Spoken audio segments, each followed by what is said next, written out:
Ini kadang-kadang ada lucunya juga. Orang ini menggembar-gemborkan tentang faqih muqaddam, yang katanya faqih muqaddam ini adalah ahlul hadis mutlak. Dia itu adalah imamul mujtahid. Tapi yang saya herankan dari sekian banyak kitab gitu, kalau memang dia ini adalah ahli hadis, faqih muqaddam itu menurut klaim Ba'alawi adalah ahlu hadis, tapi kok tidak tercatat sebagai rijalul hadis. Jadi gak menemukan kita, terutama di dunia pesantren, satu pun tidak pernah ada hadis ini yang diriwayatkan melalui faqih muqaddam.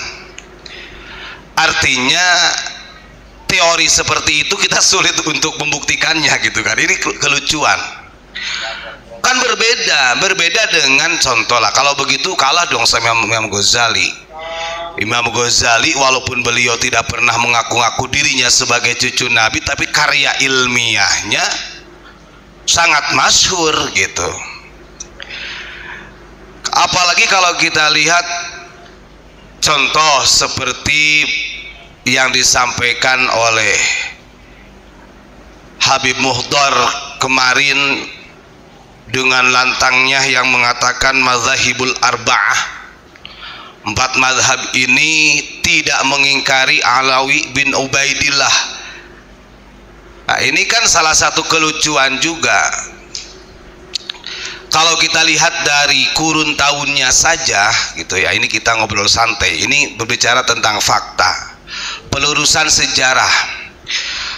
Karena kita nggak suka ketika ada Habib yang mengatakan yang harus jadi muridnya faqih muqaddam itu adalah 4 imam, Imam Hanafi, Imam Maliki, bahkan Imam Syafi'i katanya yang harus jadi muridnya faqih muqaddam. Dasmu itu kan gitu ya. Terlepas orang mengatakan kita sebagai pembenci, monggo, tapi ini pelurusan. Jangan sampai sejarah-sejarah seperti ini yang sudah masuk di pesantren dirusak oleh para habaib yang tujuannya adalah mendoktrinasi dengan klan-klan mereka, dengan cara rasisnya mereka. Coba kita lihat, dan saya yakin para muhibin juga tahu, Imam Hanafi ini dari 4 mazhab adalah imam yang paling tua. Kita tahu Imam Abu Hanifah, Imam Hanafi ini beliau lahir tahun 80 Hijriah dan beliau wafat di tahun 150 Hijriah. Terus kemudian lari lagi kepada Imam Maliki. Imam Maliki lahir pada tahun 93 Hijriah, wafat pada tahun 179 Hijriah. Lari lagi kepada Imamuna Imam Syafi'i, beliau lahir pada tahun 150 Hijriah, wafat pada tahun 204 Hijriah. Dan yang paling muda daripada 4 mazhab itu adalah Imam Ahmad bin Hambal. Beliau lahir pada tahun 164, wafat pada tahun 241 Hijriah. Kita logikakan dengan akal sehat, kalau dari 4 imam ini membenarkan Alawi bin Ubaidillah yang menjadi sumbunya, founding fathernya klan Ba'alawi, ini sangat gak rasional. Jangankan di kitab-kitab yang ada di pesantren salafus soleh, karya ulama salafus soleh, di kitabnya klan Ba'alawi sendiri, kelahirannya Ubaidillah, kelahirannya Alawi, ini gak ditemukan, Pak. Masa iya, Imam Hanafi saja yang dari 4 mazhab yang paling tua terdeteksi kok, terverifikasi lahirnya kapan, wafatnya kapan, itu kalau masyhur begitu, Pak. Karena dikenal gitu. Sok tanya. Jadi ini untuk para yang kekeh, Monggo kalau ada orang yang masih membela, oh pokoknya jangan menghina Habib, Habib ini adalah cucu Nabi. Tanya, Ubaidillah kapan lahirnya? Alawi itu kapan lahirnya? Saya yakin tidak akan pernah tahu. Tercatat di dalam kitab mereka, karena saya membaca beberapa nukilan dari kitab mereka yang dibuat oleh Ba'alawi. Alawi itu lahirnya belum jelas, tapi wafatnya tahun 410 Hijriah. Kemudian Ubaidillah lahirnya tidak jelas, tapi wafatnya tahun 383. Ini kita ambil dari mazhab yang termuda, Imam Ahmad bin Hambal. Beliau wafat tahun 241. 200 tahun yang lalu. Kalau ke Imam Syafi'i berarti 300 tahun yang lalu belum lahir Alawi bin Ubaidillah. Kan gak logika gitu. Artinya kalau membuat kebohongan jangan terlalu lah. Ini kan kelihatan kebohongannya. Apalagi kalau kita tuntut, oke lah, kalau memang menurut mereka ini adalah founding father-nya mereka, ada gak karyanya Alawi bin Ubaidillah, karya ilmiahnya? Coba.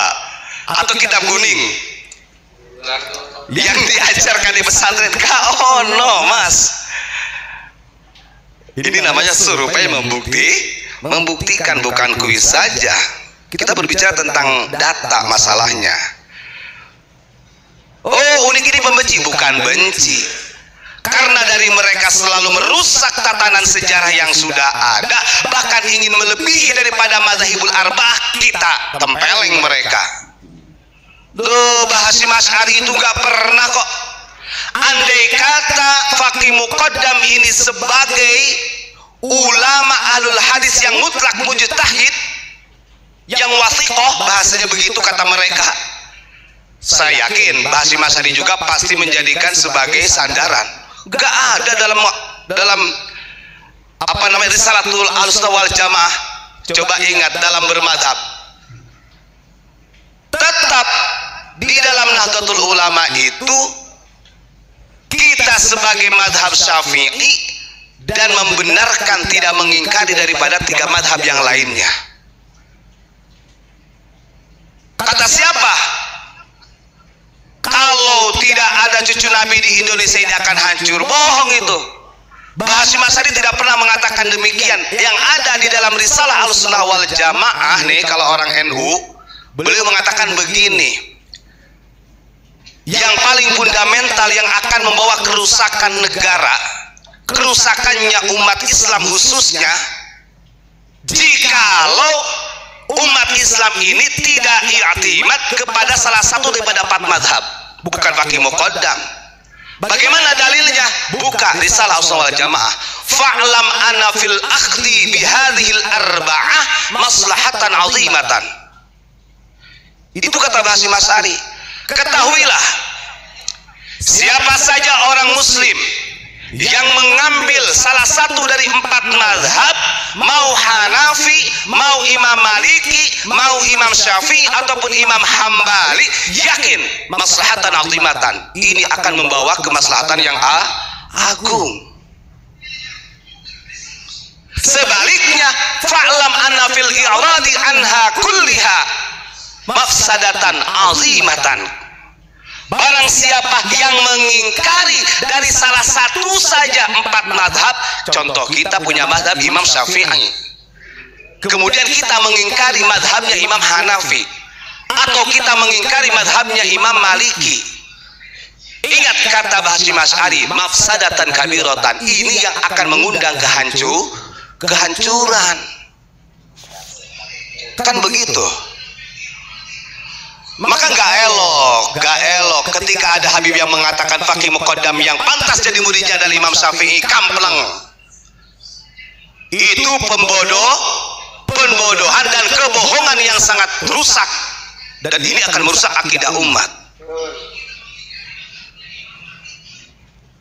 Kan begitu.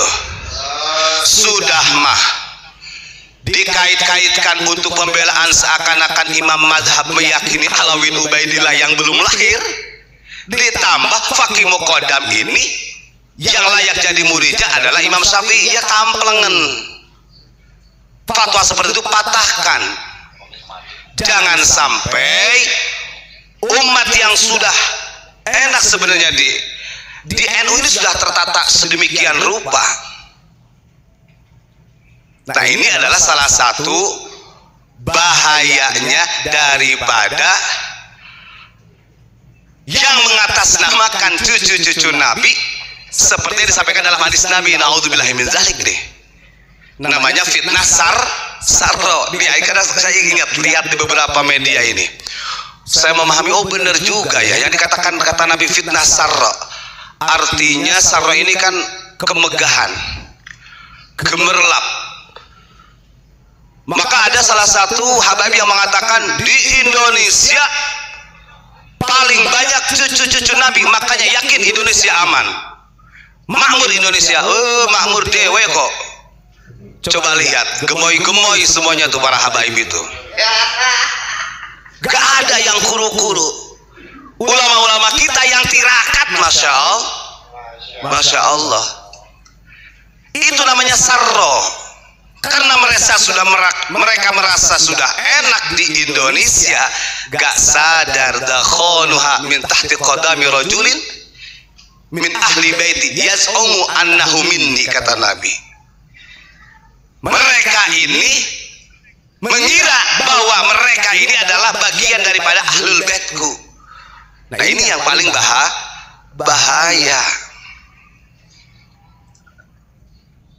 Sampai kapanpun ketika dari klan Ba'alawi tidak menyadari dan tidak bertaubat, artinya bertaubat di sini benar-benar menjadi hamba yang sesungguhnya dan tidak menjadikan bangsa ini seakan-akan paling rendah di dalam kasta sosialnya, tetap ini akan menjadi benalu bangsa.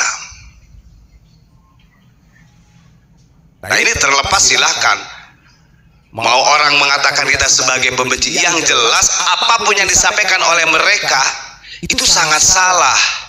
Apalagi Habib Mukhtar yang katanya cucunya wali kutub. Ya Allah, wali kutub itu dalam satu abad itu satu orang. Nah, ini kalau bagi Ba'alawi wali kutub itu bebas. Pokoknya sebelum satu abad bisa diganti wali kutub semuanya sudah. Yang hebatnya lagi, kita cross check. Kurang apa perjuangan daripada Wali Songo yang mencerdaskan umat. Dan Wali Songo itu berjuang tidak pernah menghapus tradisi yang ada di Nusantara. Makanya dibikin di dalam Nahdlatul Ulama itu Nahdlatul Thaqafah wal Hadarah. Gak ada tuh. Wali Songo coba lihat di poster-posternya.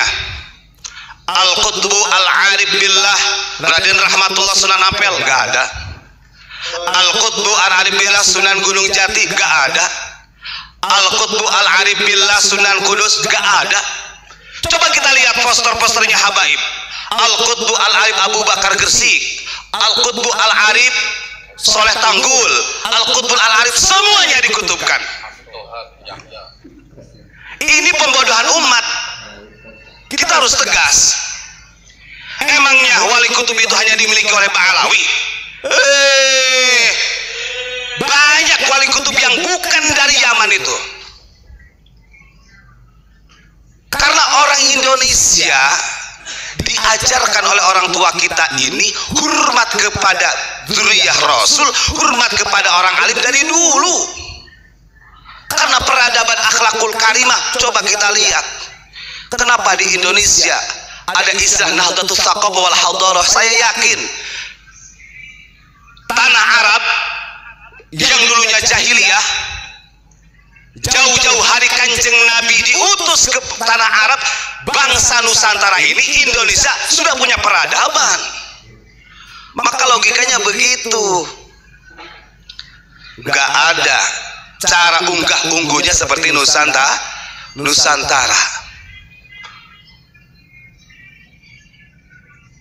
Coba dicek. Sekarang kalau kita di depan mereka yang mengaku cucu Nabi, Masya Allah, jalannya aja ngesot, Pak. merosot.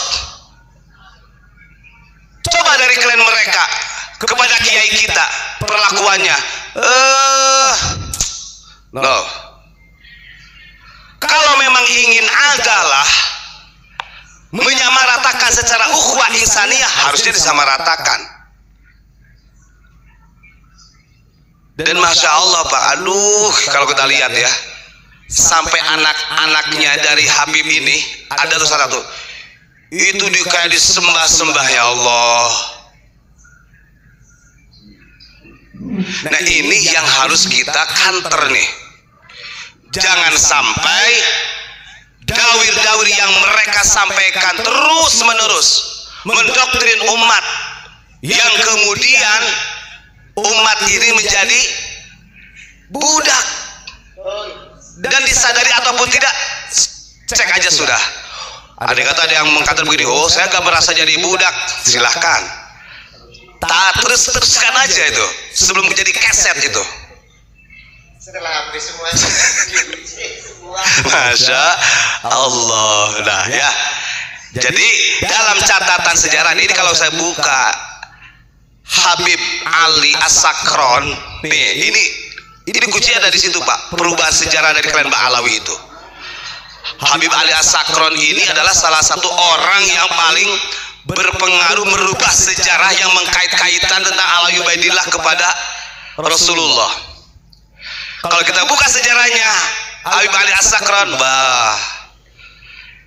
nah ini next time nanti kita sampaikan. Yang jelas, walaupun itu katanya cucunya wali kutub yang menyampaikan, jangan dipercaya. Kalau imam madhab tidak mengingkari, artinya membenarkan Ali bin Ubaidillah sambung kepada Rasulullah. Wong mereka belum lahir. Yang sampai dini hari dalam catatan Ba'alawi sendiri, Alawi bin Ubaidillah lahirnya belum ditemukan. Hanya menemukan catatan wafatnya. Mudah-mudahan Allah memberikan kewarasan kepada mereka. Allah memberikan kewarasan. Terima kasih. Assalamualaikum warahmatullahi wabarakatuh.